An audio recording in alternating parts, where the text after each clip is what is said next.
नमस्कार शेतकरी मित्रांनो, पीएम किसान योजनेचे 6,000 रुपये आणि नमो शेतकरी महासन्मान निधी योजनेचे 6,000 रुपये एकूण 12,000 रुपये जर तुमच्या खात्यामध्ये सलग पाहिजे असेल तर केंद्र सरकारच्या माध्यमातून 31 मार्च 2024 ही शेवटची तारीख ठेवण्यात आलेली आहे। तुमच्यासाठी शेवटची संधी आहे मित्रांनो।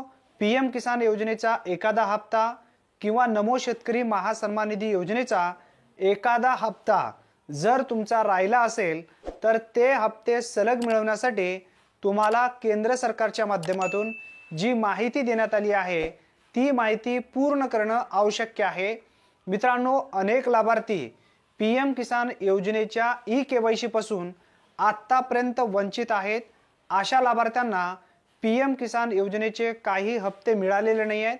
अशा शेतकऱ्यांनी यापुढील हप्ता किंवा जे हप्ते तुमचे बाकी राहिलेले आहेत असे हप्ते मिळवण्यासाठी ई-केवायसी करणं बंधनकारक आहे मित्रांनो। ई-केवायसी आधार कार्डच्या माध्यमातून असेल, तुमचा अंगठा बसत नसेल तर तुमचा चेहरा दाखवून फेस ऑथेंटिकेशनने तुम्ही ई-केवायसी सहजरित्या पीएम किसान योजनेच्या जो फेस ॲप ऑथेंटिकेशनसाठी ई-केवायसी करण्यासाठी लॉन्च करण्यात आलेला आहे त्या ॲपच्या माध्यमातून सहजरित्या तुम्हाला ई-केवायसी करता येणार आहे।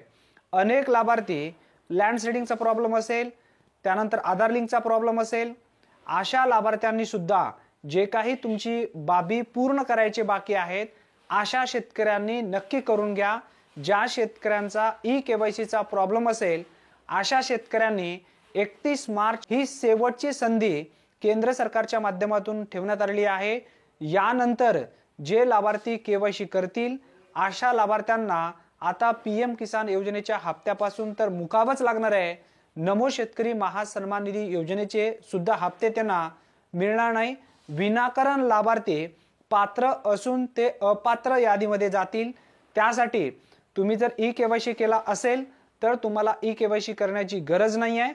पीएम किसान योजना असेल किंवा नमो शेतकरी महासन्मान निधी योजनेला एकदा जर तुम्ही ई-केवायसी करून घेतली असेल तर परत तुम्हाला करण्याची गरज नाही। ज्या लाभार्थ्यांनी आतापर्यंत ई-केवायसी केलेले नाही आहेत अशा लाभार्थ्यांनी जर सलग पीएम किसान योजना किंवा नमो शेतकरी महासन्मान निधी योजनेचे हप्ते तुमच्या खात्यावरती मिळवायचे असतील तर ई-केवायसी बंधनकारक ठेवण्यात आलेले आहे। 31 मार्चच्या नंतर हे लाभार्थी आता अपात्र होणार आहेत मित्रांनो। अतिशय महत्त्वपूर्ण ही माहिती आहे। लँड सीडिंगचा प्रॉब्लेम असेल, अनेक असे लाभार्थी आहेत, काही प्रॉब्लेम नसून सुद्धा अशा लाभार्थ्यांच्या खात्यावरती रक्कम आलेली नाही आहे। अशा लाभार्थ्यांनी आता येणाऱ्या 17व्या हप्त्यासोबत जर तुमचे राहिलेले हप्ते जर तुम्हाला मिळवायचे असतील तर एक तर तुम्ही तहसील कार्यालयामध्ये किंवा कृषी ऑफिसमध्ये एक अर्ज देऊन ठेवा मित्रांनो। अर्ज जोपर्यंत तुम्ही देणार नाही तोपर्यंत तुमचे हे पैसे येणार नाही आहेत। अनेक लाभार्थी विनाकारण अपात्र मध्ये झालेले आहेत। लँड सीडिंग येस आहे, ई-केवायसी येस आहे, आधार सीडिंग येस आहे, तरी सुद्धा त्यांच्या खात्यावरती पैसे येत नाही आहे। अशा लाभार्थ्यांनी फिजिकल व्हेरिफिकेशनचा फॉर्म भरून देणं बंधनकारक आहे।